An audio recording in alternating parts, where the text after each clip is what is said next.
So I'm going to attempt to make another little video and see if the sound is better as I walk you around here at the Crestline Creatrix Matrix. Once you get inside the yellow door, you are loved and warm and safe. This I write to myself, because that's the way I like to feel. Warm and loved, safe, and home. Maybe it's the way all people like to feel. There are no bombs dropping from the sky,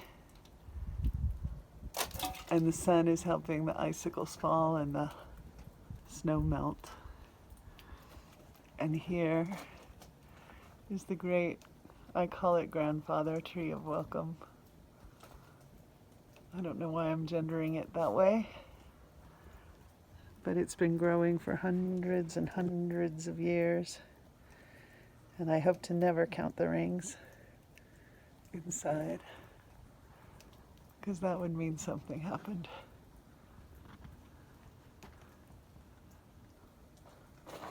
I have 33 trees on the property, but yesterday I counted and I had 37. So maybe in the first year of 33 trees I did not count all of the babies. This is the graffiti wall. All the artists who come here are invited to make their mark on this wall. I cut a path in the snow that's turning to ice, that's turning to melt, that's going to turn into all the gorgeous soil conditions that let things grow, like trees.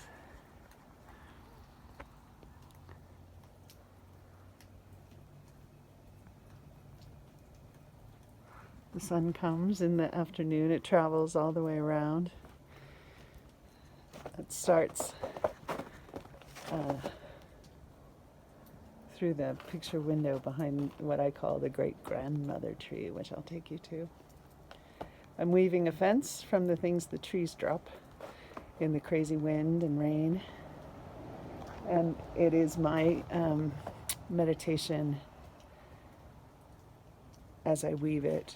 You know, I think about mending the web or mending the web of life. I don't know if it's all these dead things that are supposed to be woven together.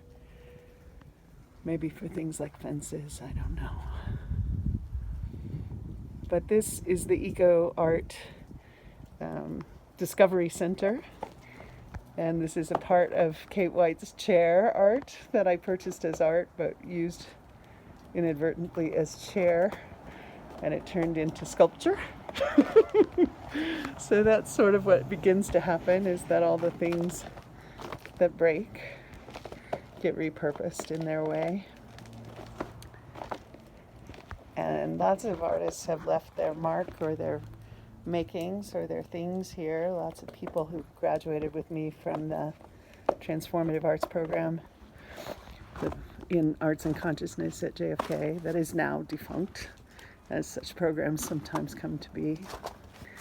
This is where if I'm at home at a certain time, the light will come through these windows.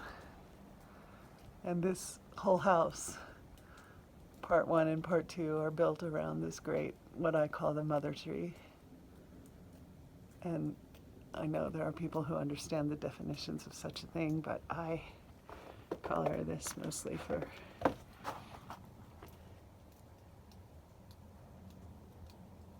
the place in her. Lots of broken mirrors, ways of looking, things to see inside yourself, maybe, about what grows up in a forest on a mountain in Southern California, in the company of 33 trees and today's blue sky.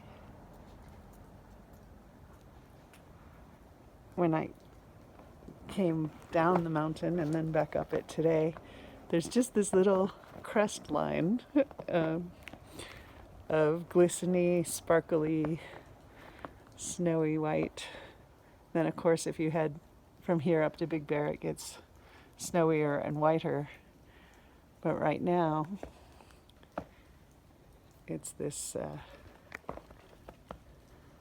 glisten on its way to melt, which is good in the daylight when the sun is out, and trickier when the temperature drops after the sun goes down. But there's all kinds of fence weaving ideas going on, and support for the 33 trees, as little as they are, or as big.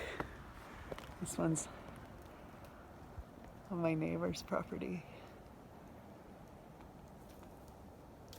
So grand, the cedar. And then there are these lovely little nods to different kinds of learning in this outdoor education center, discovery center, place to see how art and life can combine to make new structure of possibility and inspiration. That's what I hope is happening here. It's a great place for me to get to work out all the big thoughts, big thinks I like to think. But it's also just a big deep breath place where you can just sit and be and watch and do nothing until you feel the impulse rise up inside of you, and then you can do anything. And again, I'm trying to do a zero waste thing here, so everything that's been assembled here has come from diverted landfill, was purchased through direct economy, meaning, the person on Facebook Marketplace advertised it and I showed up and put cash in their hand, or they dropped it off here because they wanted someplace else to drop it off before it went to landfill in the dump. And so literally every single thing you see, you can paint or break open or make with in that way that you have some interest in making.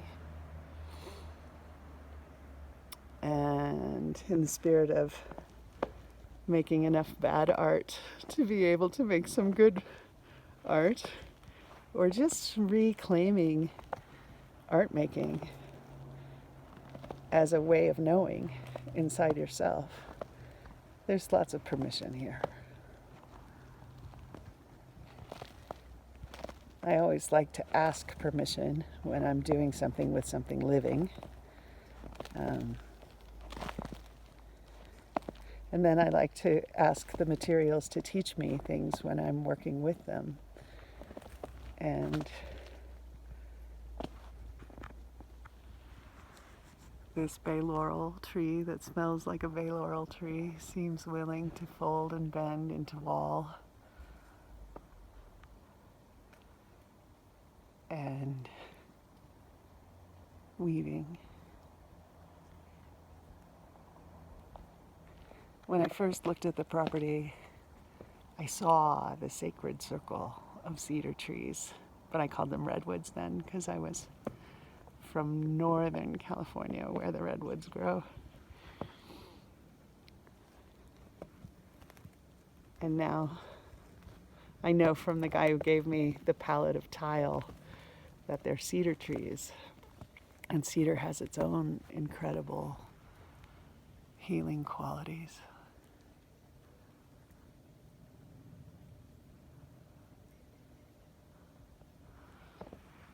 And there are these little spots of temple making. Eventually the weaving will fall into some kind of structure, and the structure will make itself into some kind of hut, black or otherwise, for art making exploration, or that sense of privacy, or that sense of delineation, when you're working with your own spirits and art materials. Sometimes a little separation helps you do that differently than being all glommed together with other makers. But I envision a backyard full of people making and using all the materials, whether they're set up in the way I have them set up or repurposed for the purpose of the art maker. That experience of just getting a chance to take what you see and make it into what you want it to be, or take a thing that used to be headed to landfill and upcycle or art cycle it. I think maybe there's a factory of makers or spirits that work with one another to show up here and create or co-create something. And the Buddha is always sitting at the back fence line, holding the space and generating the Buddha nature of the possibility of enlightenment.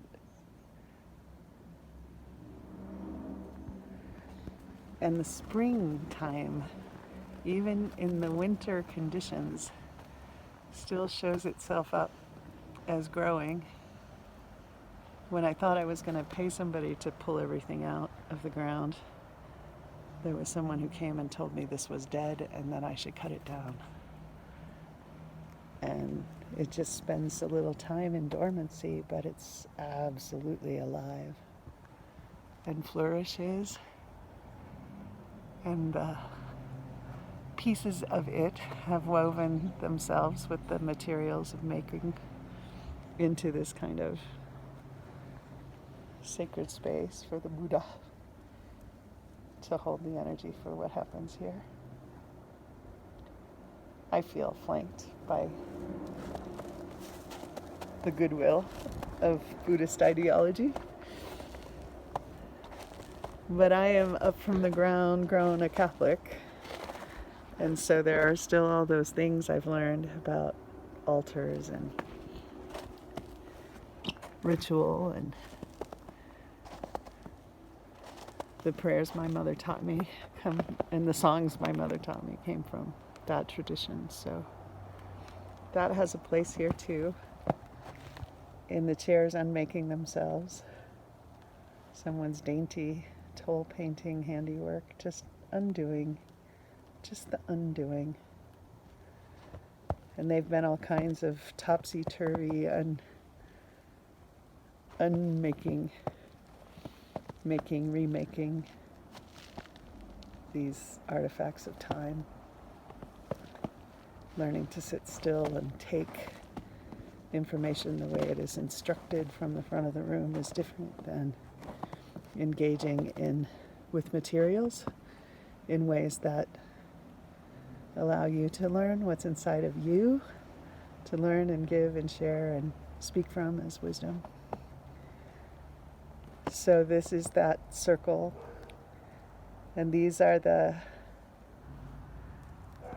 wreaths of the ivy twine that I pulled out of the ground because I wanted the ivy to stop growing in my backyard because it was growing up the trees. And then it sucks all the life and energy and nutrients and nourishment from the trees. And I didn't want that. I wanted the trees to be free, to do all the tree things, you know? Make air we can breathe. That's the artist in residency digs. That's the artist in residency patio. Eventually there'll be kind of an arc that the dogwood tree is helping to make that will offset that private space for the person who's staying here or teaching here or holding space here or retreating here. And eventually there will be a full rainbow of rocking chairs in various places on this on the property. I think it's a place for old gay people to come, since I am one.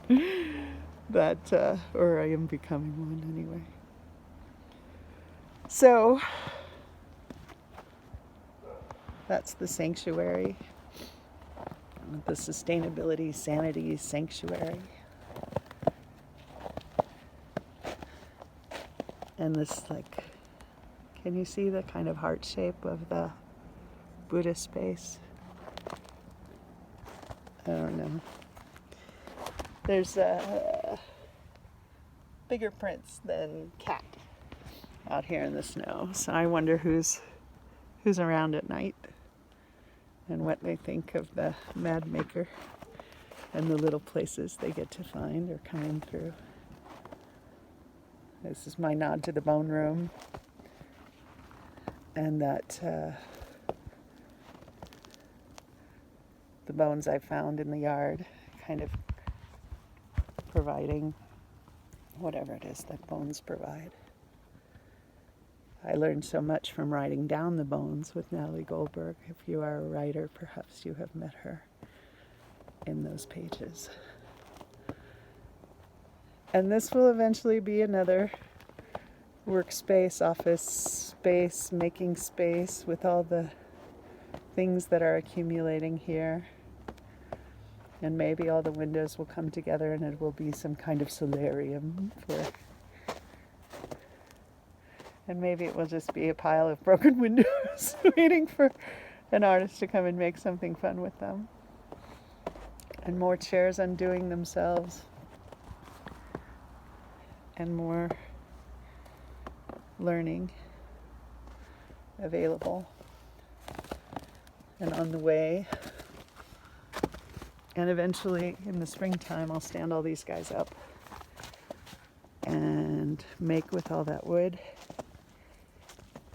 all the things I uncovered from the unburying the backyard from the ivy. There's materials to make with and things, collections of things gathering, intended for making whatever you want. I don't know what it looks like to you, but to me it's a kind of heaven and playground and permission slip and a chance to make good or bad art, but to think your own thoughts and come back inside yourself a little bit. And that's what this space has done for me. 28 different artists came through last year in the first year of the Crestline Creatrix Matrix. And each has added their layer and flavor and energy to what's possible here and waiting for you. And if you are called to come here or a retreat or to use the space to teach, or just to come and have a residency, you're invited. I offer the residencies by donation, by appointment, and you can send a little love offering to artmakerpoet@gmail.com